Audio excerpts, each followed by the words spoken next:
Hello and welcome to the Synergen Leadership Podcast. My name is Julian, CEO and co-founder of Synergen Group, and I'm really happy to be able to share with you another great interview. So in today's episode, I speak with Sally Foley-Lewis, who is the author of a book called The Productive Leader. And I think this could be useful for the listeners for a few reasons. And one of the main ones is it really takes the time to work out what is actually getting in your way of being a productive and efficient leader. And during the interview, Sally very much shares her perspective on how to do that. So it's not just a theory book. There's some very, very practical applications in the book, and I think you'll get a lot out of it. So happy listening. Would love to hear what you think. So head on over to iTunes or Stitcher and leave us a review, and we'll see you next week.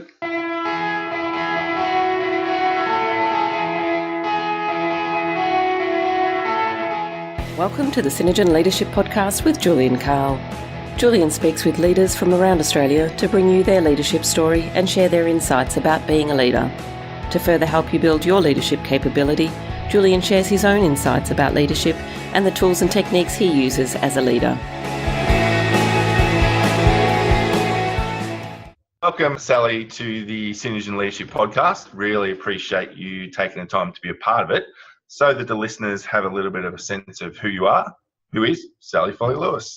Thanks for having me. It's a pleasure to be here, Julian. And who am I? Well, I'm someone who has been a CEO of a youth organisation, and when I was in the organisation and trajectory for that role, I thought, when I become a leader, I'm going to be everything. I'm going to be top dog. And then when I got there, it was not what I thought it was going to be. And so I have a few bruises from that experience, but they have been worth getting because of the lessons that come with it. And I'm absolutely obsessed with people finding productivity in their day. So making the most of their day, making the most of what they're on this planet to do through a leadership lens. So I blend productivity and leadership together. And I think some of my experiences over the years have helped me come to that point where I see people who really want to get something done, really want to achieve something, and they're struggling, and it's usually around a self-leadership or a team leadership sort of situation. So that's why I am what I am, where I am today. Fantastic, thank you. And so why did you decide to write this book, The Productive Leader? Because to me, I can see a direct line from what people are doing and the way they do their work, which is driven by why they do their work, and the outcomes they get from a productivity lens. Now, I don't like the term time management because it infers that we can actually do some weird, quirky manipulation to all the clocks in the world when we can't. Time just keeps on moving. So it's about managing ourselves, managing our attention and our focus and our presence and the way we do our work in the time we have.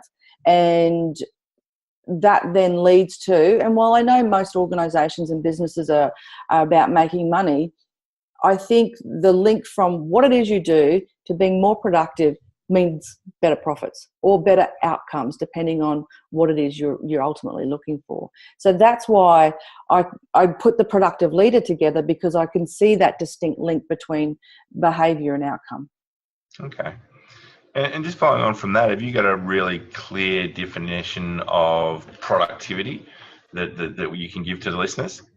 To me, productivity is about being the most efficient that you can be in the time you have.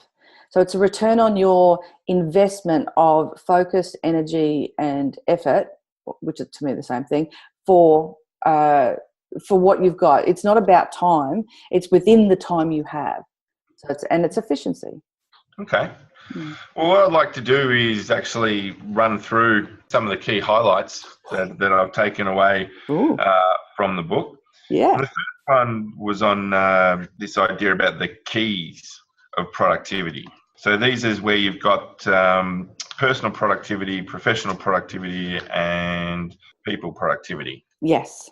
Keen to explore those. Okay.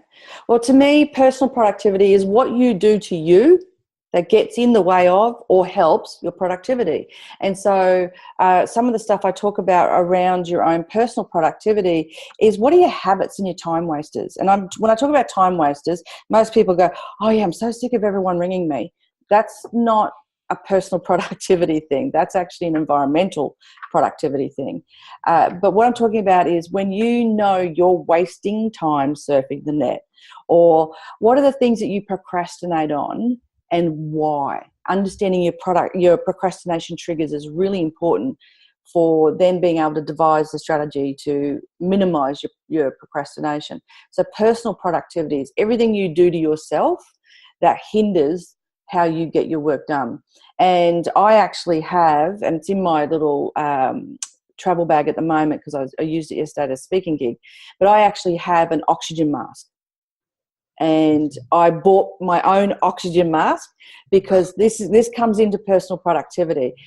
I need to fill my own tank up first so that I can be the best I can possibly be for the people that I work with. And I think we all need to be reminded of that.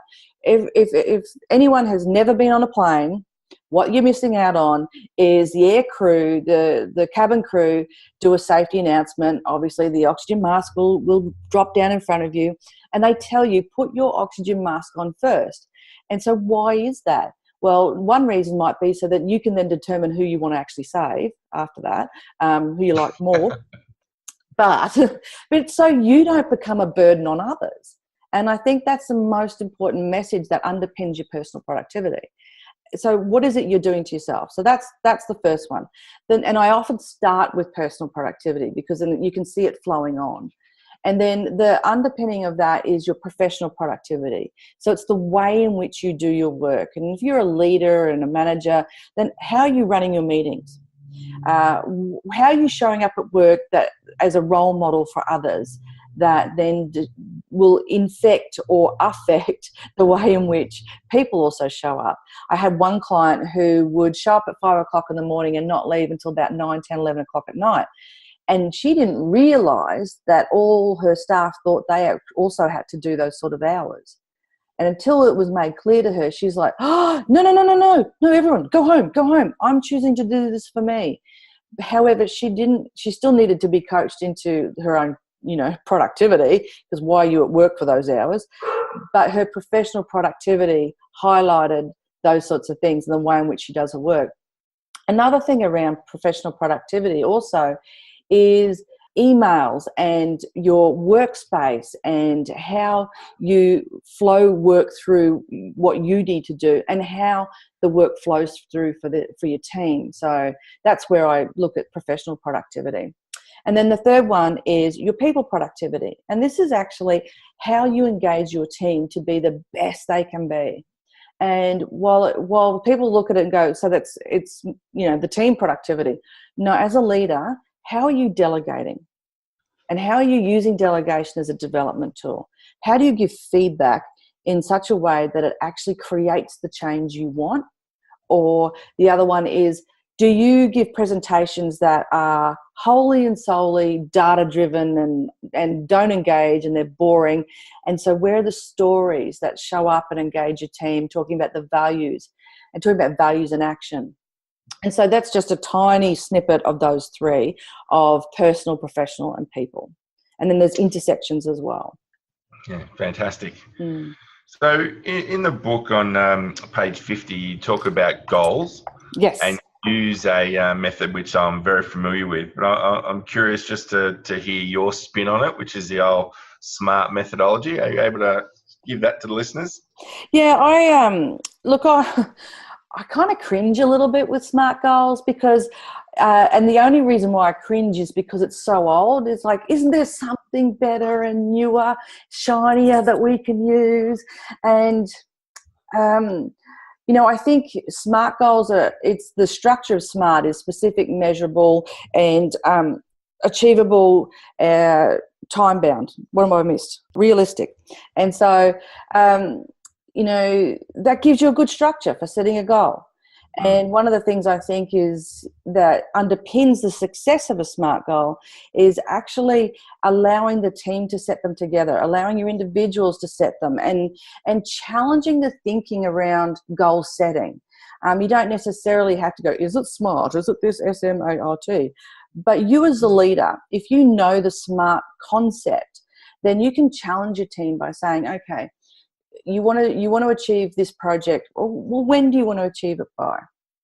Okay, that's a big project. Let's break it down. What's the first thing you want to do? And that way you're helping them get specific. So what actions have to fall out of that? How do you know when it's successful? And using SMART in the back of your head as a template for a conversation actually allows you to engage deeper with your team. And you can use SMART in the design of work. It's not just about performance goals. It could be in how we design the way we do our work so that it's actually more engaging and it's more effective. So I think while SMART's old, it's still good and it works.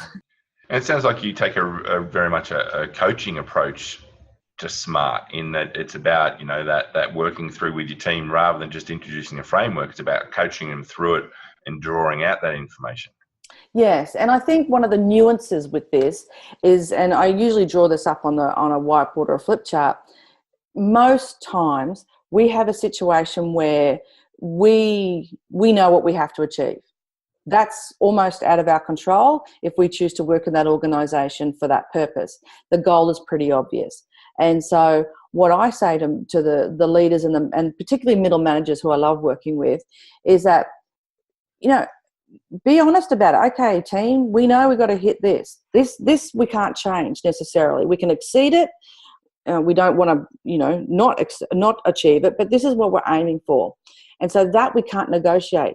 However, what we do and the way we get there, that's what we have control over. So that's where you can plug in the SMART component to get to that. And I think it's a little nuanced, but it's around SMART goals and setting SMART goals. But I think it's where you can get your traction with your team. Fantastic. So there's a little bit of an excerpt that I'd like to read from your book, and it's about something which I'm very passionate about. It comes from page 71, and it's all about expectations. Yeah. So clear expectations are about being explicit. You cannot assume others know or understand what you expect of them. Be as open and unambiguous as possible when stating the standards and outcomes expected. Furthermore, don't assume employees know that they can come to you with questions. They may leave your office with the task you've set them, thinking you've given them all the relevant information. But when they get started on the task, they find they have many questions. The employee is unsure whether they should speak up and ask, and they don't want to look stupid. Yep. What are your thoughts? Well, that's it, isn't it? And it's interesting because when I did a bit of work with one of our iconic national companies, I was working with the middle managers there, and then one guy said, "I'm so sick of people asking me questions, and then I'm so sick of people doing the wrong thing." So he had it from both sides. He had people coming to him who were choosing not to think for themselves because he always gave them the answer. And then on the other side of the coin, he would set someone a project and they'd just go off on their merry way. And it's a balancing act. You do want people to take the initiative, but you also don't want them to make mistakes or assumptions that are going to lead to costly mistakes. And so we had to unpack that. And I said to him, well, what are your expectations? And I said to him, and we actually went through the last project that he actually gave to someone. I said, well, imagine I'm that person. What did you say to me? Pretend you're going to give me that. And so I actually just came back with a whole bunch of questions, and he's just like, oh, okay. And I said to him, look, I'm not doing that to pull you apart. I'm just giving it to you so you know that you need to make sure I get it. You need to know and be confident that your employees get it. And then you also need to say to them, look, in case something comes up, please come and ask me. I'm more than happy to make sure we're on the right track. No one wants to make a mistake. And then on the flip side, with all these people that constantly just come to him and ask him questions, he says, I said I had an open door policy, but some days I just want to slam it shut. and I get that. And it was one of those moments where I had to say, I think you've created that. by a very good intent, but what's happened is because you've said, yeah, come and ask me anything, they have. And there's elements of their jobs that they really should know the answer to. So the flip in that, and you're right about the coaching opportunity there, is instead of just giving the answer, what's a question you could ask that engages their brain to do the heavy lifting? So yeah. Mm. So I want to keep exploring some key things, and the next one that stood out for me was this idea from chapter 3, which was really about busy versus achievement. Yeah. Because quite often people say, I'm flat out, I'm busy. I said, what are you actually doing? I don't know, but I'm busy. Mm. Well, the most common thing now is to say, oh, it's just insane. We're not busy anymore, we're insane. Yeah. Yeah, and I think from the research that I've done, I find that we've lost achievement. We see achievement through, our elite athletes, through our top performers, through our musicians, and what social media, churns back at us as to what we might think achievement is. But we're on the hamster wheel of busy, and we haven't stopped and actually said, well, what is achievement? And that comes back to goal setting too. Yeah. Yeah. Yeah. So you mentioned a bit earlier about habits and individual time wasters. Chapter 4 is the whole chapter's about that. Mm. So what are the biggest habits and individual time wasters are you coming across which are impacting leaders' ability to achieve? I think when it comes to your people, it's almost the gossiping and the chatting and the misinformation that gets created, because that infects the culture, which then infects performance. And you're a leadership expert, so you know that culture will eat strategy for breakfast, as the famous quote goes. And so that, I think, is a really big one. But also, it's the micro snippets into the day that actually add up. And it's the longer break. It's if I could redesign offices, none of them would be open office plans anymore. The meerkat office partitions, I'd take them away, because there's now research to say that they're probably the worst invention ever. Some of it's okay, but we haven't provided enough space for every type of worker. And how do you do that? Well, you have a good mix where you have an open space and you have privacy and you have quiet spaces, because we've got people who are desperately wanting to just get on with their work, who are being interrupted by others. And I think one of the things when it comes to bad habits is, in a personal context, is answering something immediately. If an email pings, I instantly have to answer that, because someone wants me. Someone wants my attention. And isn't that a nice ego boost? And yes, it is. I will never take that away. Of course it is. Someone sent me an email. How about that? But does that mean you actually have to read it now and action it now? And a lot of people kind of say, but it's an email. Well, emails are never urgent. Mm. Do you send an email to 000 saying, I've fallen out of a tree and I think I've broken 2 arms and a leg and 3 ribs? Could you get here as soon as you can? Now, how do you know that email arrived? How do you know they understood it? How do you know anyone's coming for you? Emails are never urgent. And I think our response to those things needs to be looked at. And that's a habit thing that has creeped in. And it is definitely a bit of a time waster for people, because they stopped doing what they were doing to answer something that was probably less important than the work they were doing. Yeah. That's just one example, at least. So, Yeah.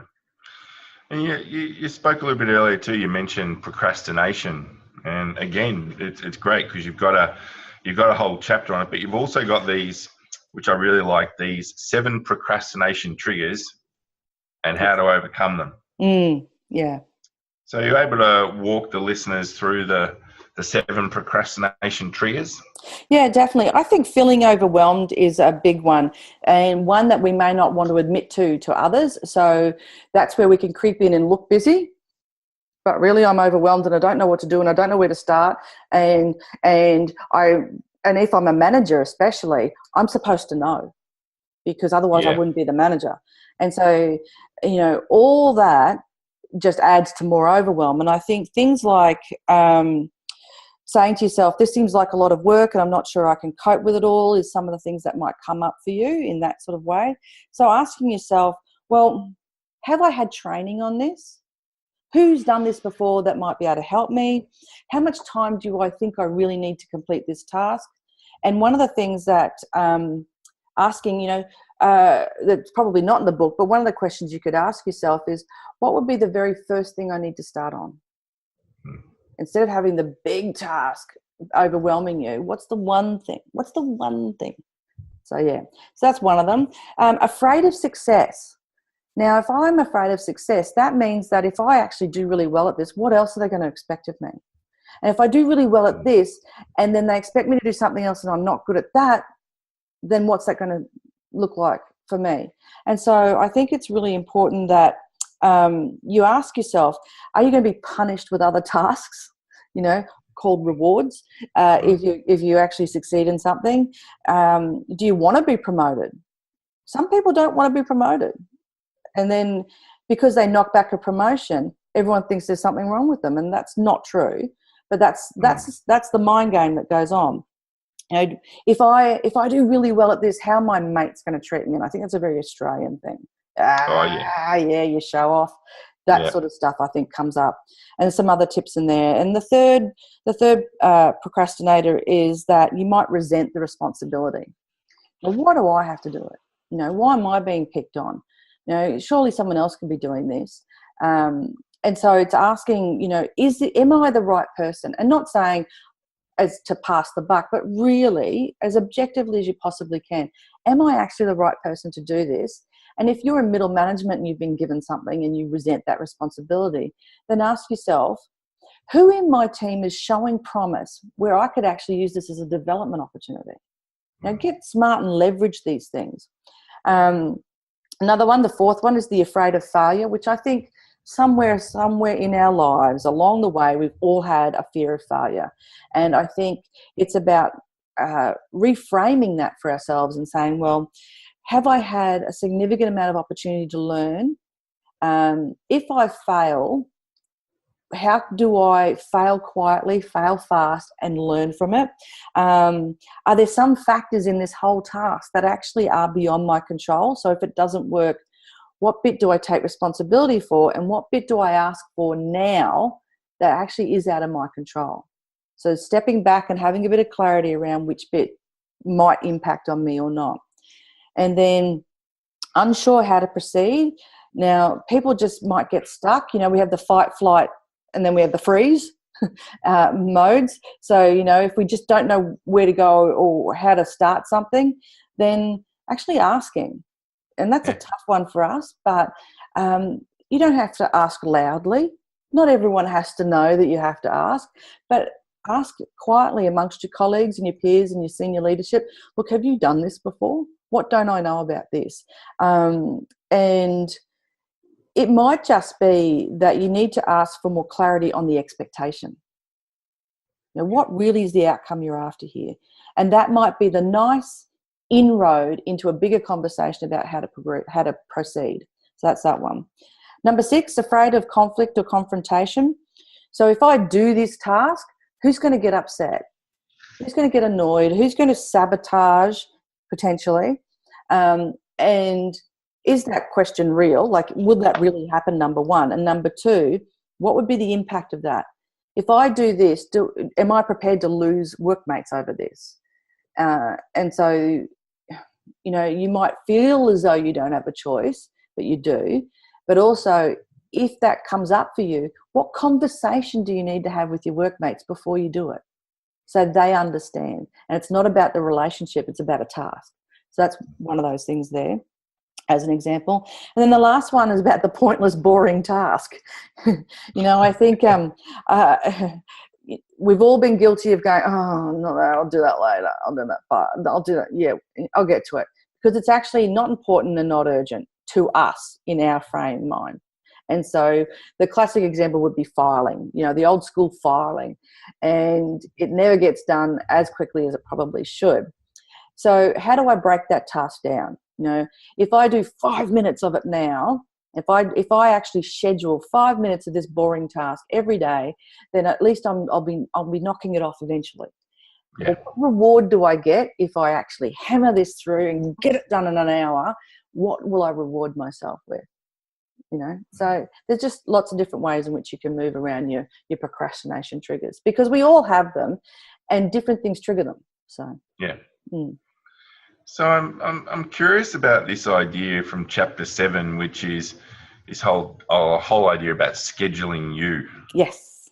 Are you able to share a bit more with the listeners about what you mean by that, and how people can apply that in their day-to-day when it's insane and they feel as though they're overwhelmed and busy and all of those things?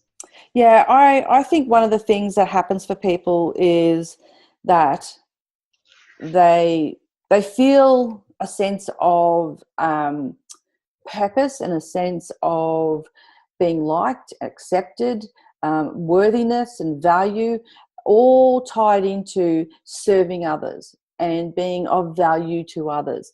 And while I think that helps us get out of our own way sometimes, that we actually are operating in service of others or for a bigger cause. But my question around that is, when we show up to do that, are we operating from an empty tank or a full tank? And how we look after ourselves means how we can actually give. I think that the measure of our own tank is the measure of the impact we give. And doing something for ourselves is not selfish, it's self-care. And I think men do this better than women, and I know that's a bit of a stereotype and it's not necessarily applied to all people in the same way. But the classic example is where, mum does everything for everyone and she has the burnt chop syndrome, which means, everyone has the best of everything. I'll just have the burnt chop. It's all right because you're all fine. And that's the classic sort of traditional example. And that's why, I actually have an oxygen mask. I bought myself an oxygen mask. I couldn't believe how easy it was to buy, actually. But I have an oxygen mask that I take and I use it in my presentations and in my workshops. But I also have it usually hanging beside my desk. It's just in my travel bag at the moment. But it's there to remind me that if I want to be the best speaker, the best coach, the best mentor to my clients, then I need to walk in with a full tank.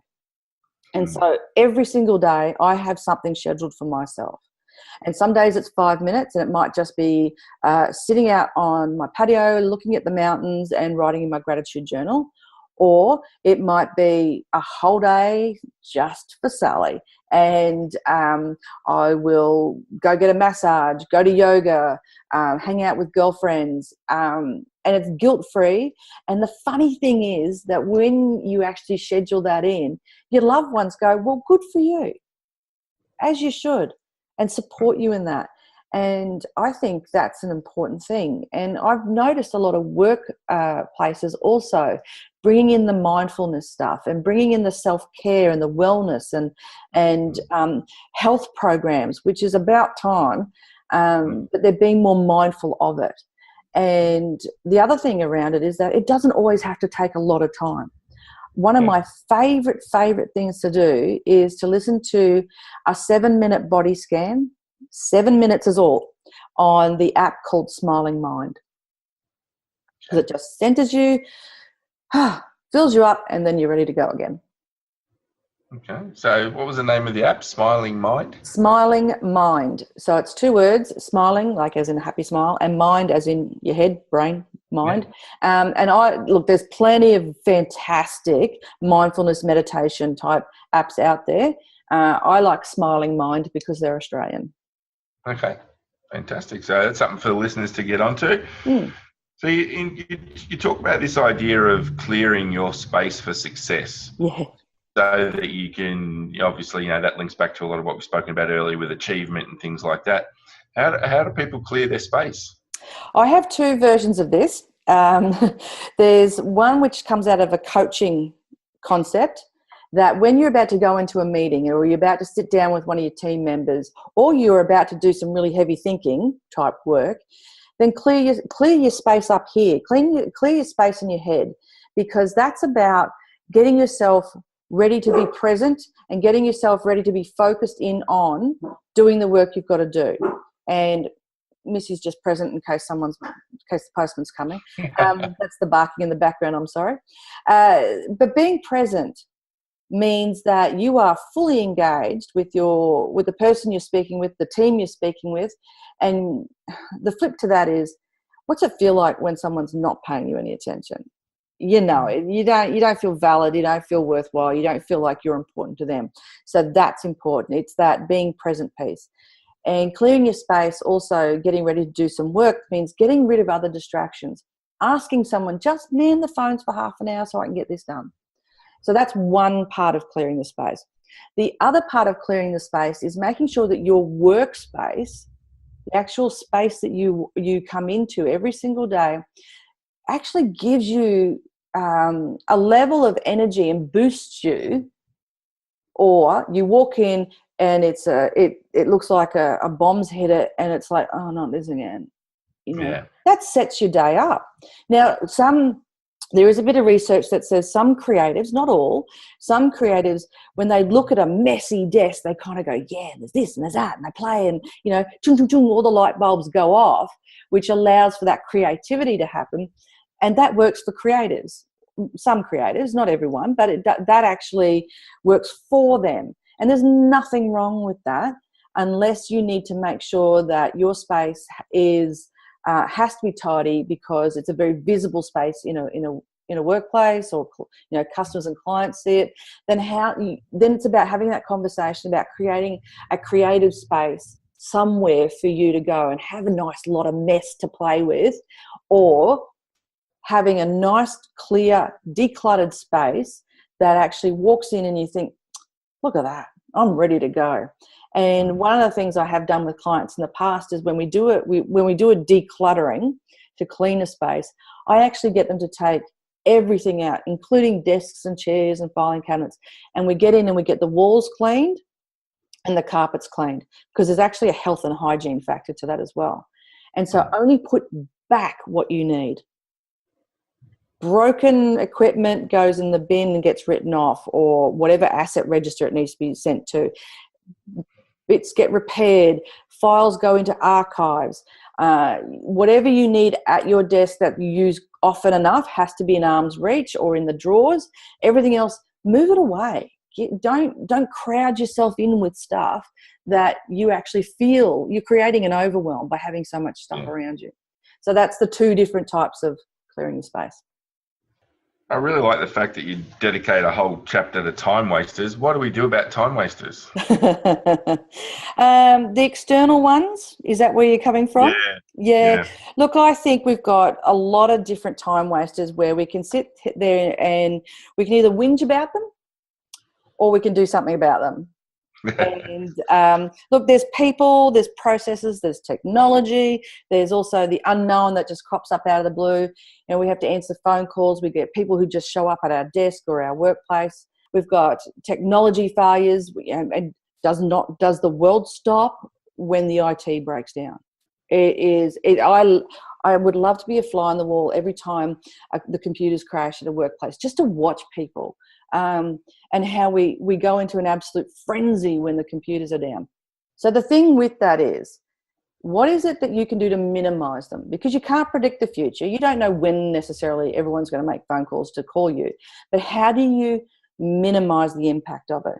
And the best example I'll give you is a client that I worked with. They have an open pod situation, and these 4 staff work together in a quadrant type setup with a little round table in the middle. And what they decided to do was have one person run interference. And so they chose bunny ears, a bunny ears headband thing, okay? It's quite funny, but that's what they had in their office. So they said, all right, whoever's got the bunny ears on runs interference for half an hour, whatever they decide. They all agree on that time frame. So that person answers everyone's phones. That person tends to any visitors. That person will probably go and make tea and coffee for everyone before it starts or towards the end of it. That person does everything in their power to let the other 3 get on with their work. and they share that around. And one of the best things that's come out of that is that other people understand that as well. So when people come from other departments to that little area, they go straight to the bunny ears and handle the issue. And it's fantastic. And I think that says that as humans, when we have signposts or symbols, we're all right, we can work to it. And they also know that if the person with the bunny ears has got or if the bunny ears are on and they can actually see them poking up over a cubicle, then they know that team's got something going on. And so I'll just go to bunny ears quietly. And it works. It's funny and it works. So I'm going to encourage all our listeners to go and get some bunny ears. Be more creative. Come up with something else. Something else? Yeah. In chapter 10, you talk about some research which supports, I suppose, my view on multitasking as well, that it's not really effective. So you share with the listeners what your perspective on multitasking is? Yeah, to me, and because we're obviously thinking the same way, very few people can multitask, and those people are super taskers. But to me, multitasking is task switching. Yeah. And while it can be quite micro, there is time being consumed in the switching. And so the other thing is our level of thinking on one task, then switching it to the next task, and then switching it to another task, and then switching it back to another task. We create fatigue. And so we're actually increasing the chances of quality and errors quality to go down and errors to go up. And so there's probably, I think I've read about 12 different studies on multitasking. And my top 7 favorite ones were that they did an experiment of a clown on a unicycle going diagonally across a quadrangle in a university, and the researchers went up to anyone who was walking through the quadrangle on their phone. So they're walking and on their phone, and they said, have you seen what's been going on in the quadrangle? No, what? And so they missed the clown. So you miss out on stuff when you're multitasking. The other thing is that there's a thing called Ohio, so only handle it once. But if you're multitasking, then you're actually going to be handling that piece of work more than once. And that's a thing I think that people need to think about. The other thing which I think is really important is that we can gain weight. So if we're at our desk doing our work and we've got our coffee and we've got our stash of lollies in the drawer or in the jar, if that's not a measured out portion of food, then we will just go into the lolly jar like Pavlov's dog, straight back to those lollies without thinking about what we're doing. And it can actually cause weight gain. And the other thing with multitasking, it's another piece of research, is that when we multitask, we actually feel like we're busy. We feel like we're doing stuff. And that keeps our heart rate elevated, which causes a prolonged level of stress on our heart, which can then become not very good for us. And then I say, stop, where's the achievement? So there's a lot of research, there's stacks of research around multitasking. But let's keep it real. Let's bring it back to the real world. When I say to people, don't multitask, I'm talking about when you need to do some high-level thinking. When you've got to do a report, or you've got to handle performance management conversations, or you're going into a proposal meeting or a sales meeting, don't be doing anything else. Be there for that. Yeah. Because I, hands down, 100% will always watch TV, drink a glass of wine while I'm doing my ironing. Yeah. Those 3 things are not high level. Keep it real. That's what I say. So, yeah. Okay. So 2 more points I'd just like to explore, and the first one is this idea about 4 key professional productivity boosters. Mm-hmm. I'm really keen to know, what can we do to boost our productivity?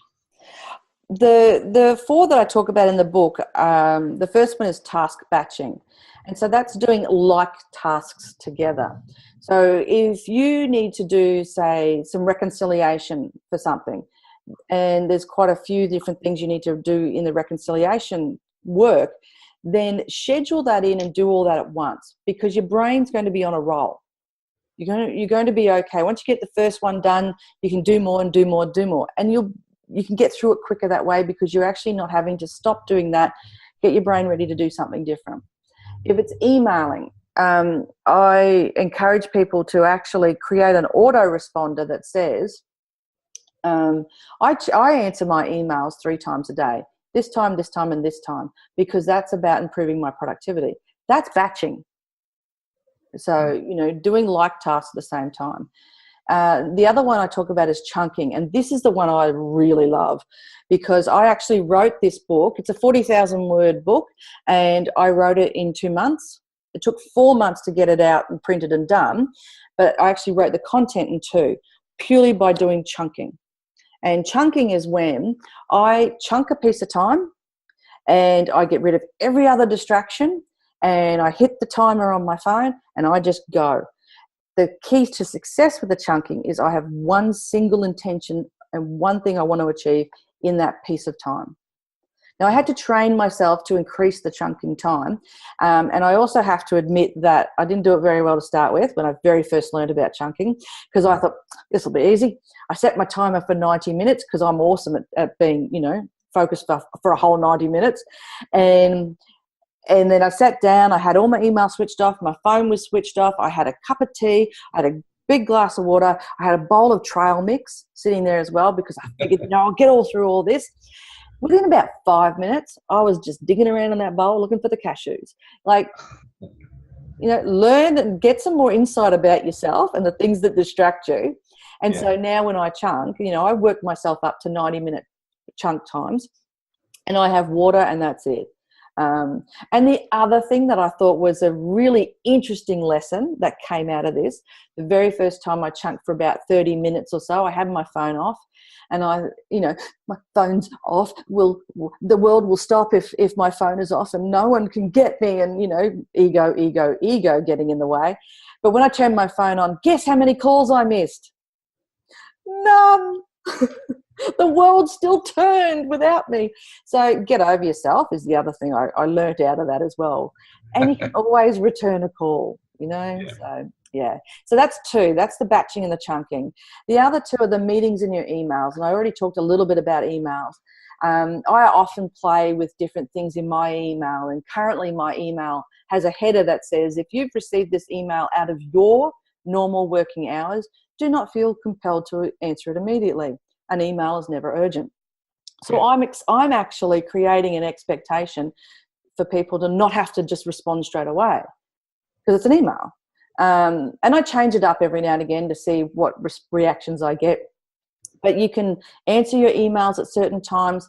But when you set up your email, say you want to do a little bit of batching and you want to only answer your emails 3 times a day, then you need to also manage expectations. So people are going to want, if for the last 3 years you've answered everyone's emails instantly, you've created an expectation. So it might mean you need to just incrementally increase the time in which you reply. It's that frog in the water thing, the toad in the water, slowly bring it to the boil so it doesn't know. It's a bit cruel, but you know what I'm getting at there. So you need to manage expectations and let people know I'm trying to improve my productivity. Therefore, this is what I will be doing. If it's urgent, come and see me. If it's urgent, ring me. That's what you can say to people. And the meetings is the other one. And it's about making sure, again, expectations are clear. Have an agenda. Tell people you're going to stick to it. And calendars are set to defaults. So mine sets to an hour and I often change it to whatever's needed. But if you're sending out a meeting request, stir the pot a little bit and actually create a meeting that goes from 9 a.m. to 9:33 and actually see what people do. But stick to it. Respect time. Don't be late either. And don't wait for others to arrive to start the meeting. I know it feels like it's rude and it's annoying because the people you want in the room aren't there, but start it anyway. And if they feel like they've missed out, then it's their responsibility to come to you to find out. And that'll only happen a couple of times before people get the hint. The other thing is, if you get a meeting request and there's no agenda, you can ask for one. It's simply just saying, can I have an agenda, please? Because I'd like to be prepared.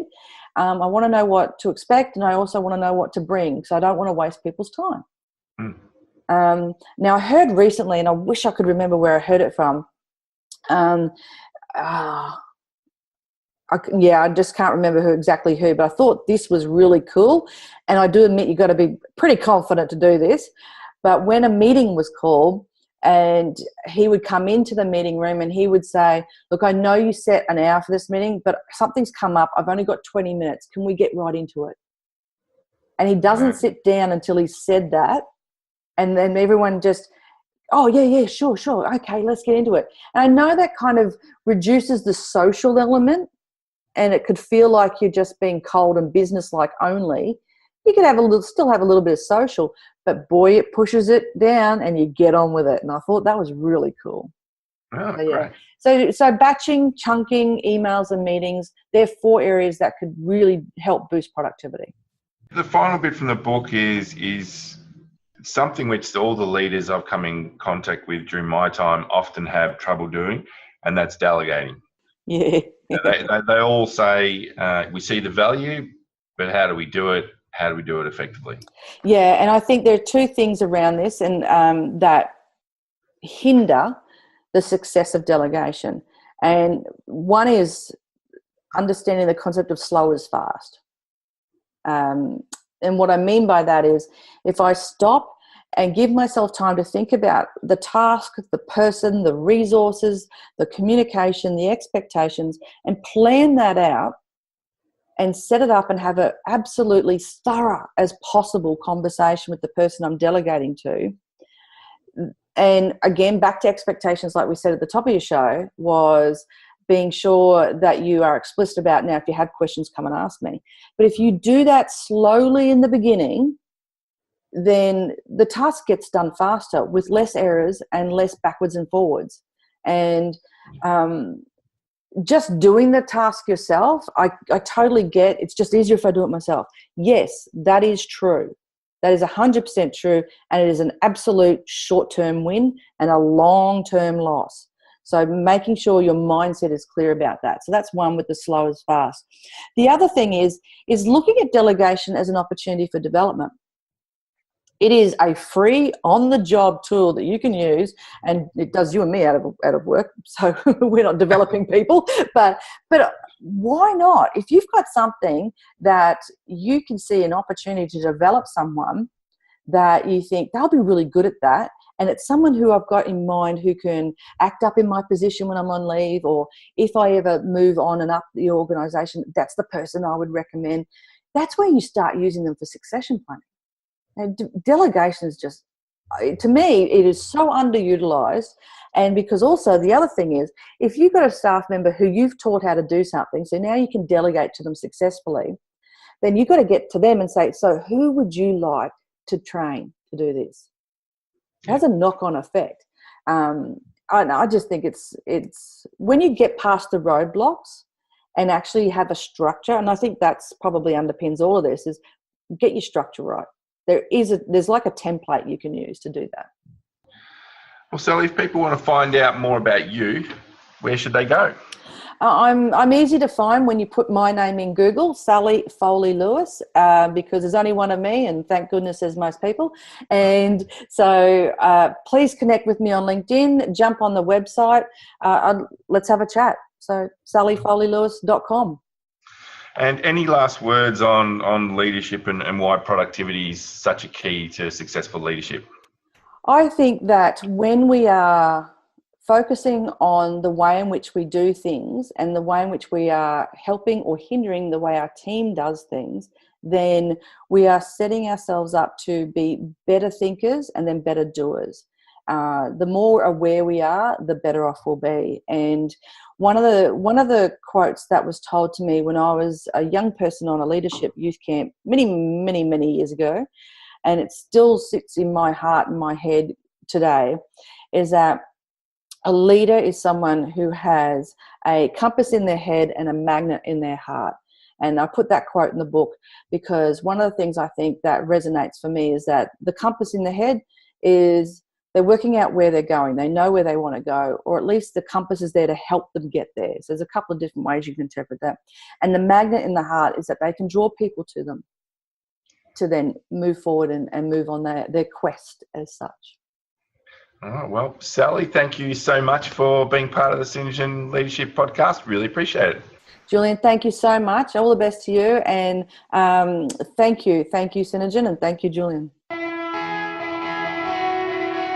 Well, that wraps up another episode of the Synergen Leadership Podcast. I trust you found it interesting. A couple of things. If you could go online and leave a review of the podcast, that would be great. Really help us in spreading awareness of the podcast. Happy for you to connect with me on LinkedIn. I'm pretty easy to find. And if you want to shoot me through an email, julian@synergengroup.com.au. See you next time.